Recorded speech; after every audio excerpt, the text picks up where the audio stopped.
இல்ல முதலமைச்சர் பொறுத்த வரைக்கும் இன்னைக்கு தாவேக்கா வந்து இன்னைக்கு ஆளுங்கட்சியா இருக்கு. பிரதான எதிர்கட்சியா திராவிட முன்னேற்ற கழகத்தை அவர் பாக்குறாரு.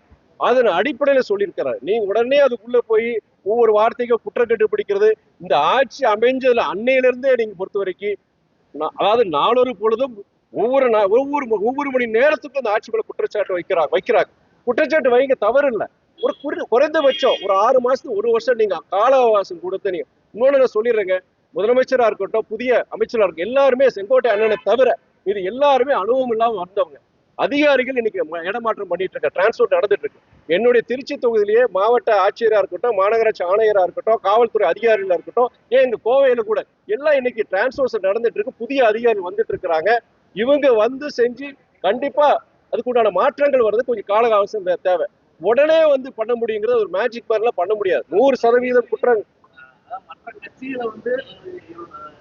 அவர் எந்த கோணத்துல இல்ல மதிப்பீடு அவர் சொல்றது வந்து எந்த கோணத்துல அவர் சொல்லியிருக்கிறார்னா, இன்றைக்கு வந்து இன்னைக்கு ஆட்சி பொறுப்புக்கு தாவேக்க ஒரு மிகப்பெரிய ஒரு இயக்கமா வளர்ந்திருக்கு. அவங்க வந்து ஒரு பிரதான ஒரு எதிர்கட்சியா திராவிட முன்னேற்ற கழகத்தை பார்க்கிறாரு. அதுதான் அதோடைய பேச்சுடைய அர்த்தமாவே தவிர கருத்தா இருக்குமே தவிர